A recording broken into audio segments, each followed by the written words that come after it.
to ask you about some of these suspected PFAS contamination sites, according to the Environmental Working Group.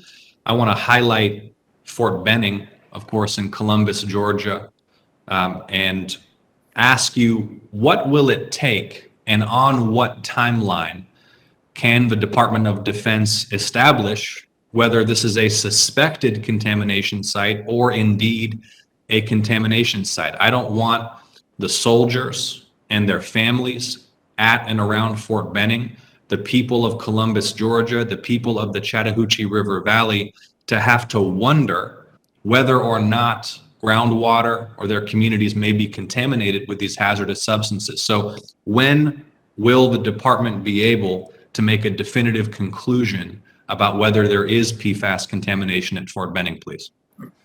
So, Senator, I met with the representatives from EWG. We don't use the terminology suspected. We have 699 installations where there could have been PFAS use. Those installations, every one of them is in the CERCLA process.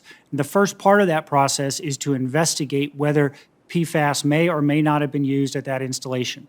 We have completed the first phase of that process for 190 installations. 75 of them, there was no record of PFAS being on the installation, or I shouldn't say PFAS, AFFF being on the installation or used. So those 75 have basically, the investigation process has stopped. The other ones are continuing forward. We are in a multi-year effort to define the nature, the engineering, the physical, the chemical nature of whatever AFFF residue may be found on those installations. I believe that Fort Benning is part of the CERCLA process, but I will give you, as I said earlier, we will give you a definitive report of where every installation in Georgia is in the process. So when can we expect, first of all, to receive that report? And can you not give me a date by which the Environmental Working Group and the Department of Defense can conclude whether or not there is such contamination at Fort Benning? So we collaborate with the Environmental Working Group, but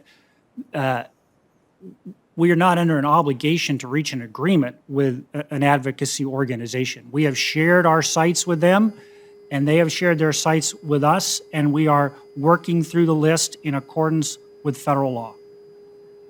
Okay, Mr. Kidd, I'm looking at a map produced by the Environmental Working Group that maps military installations with confirmed or suspected PFAS discharge or contamination. And Fort Benning is explicitly listed as having, and I quote, suspected PFAS contamination. Do you dispute that characterization?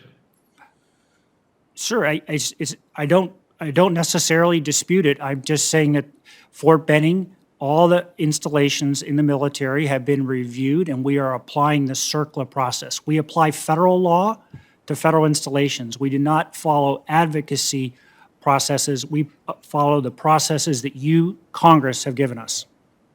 And what additional authorities could Congress grant you, Mr. Kidd, in order to accelerate the timeline under which you could confirm or not the Environmental Working Group's assessment that there is a suspicion of PFAS contamination at Fort Benning?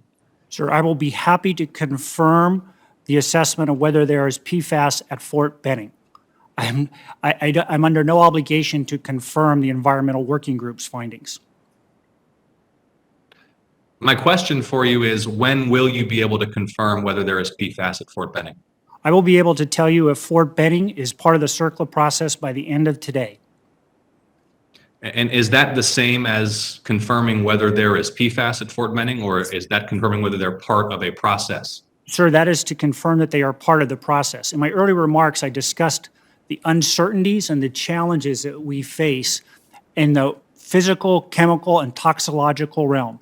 We will have to go to Fort Benning and determine if AFFF was ever on the installation. Having jumped out of a lot of airplanes at Fort Benning, I can tell you for sure that they have foam fire trucks on the runway when the paratroopers take off. So I would suspect that yes, AFFF has been at Fort Benning, and we can tell you where we are in the process and when we will complete the steps in the process to help define the problem.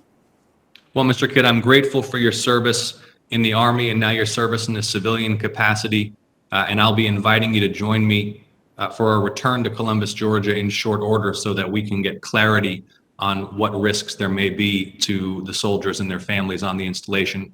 Thank you again for your responses, and Mr. Chairman, I yield back. Thank you, Senator.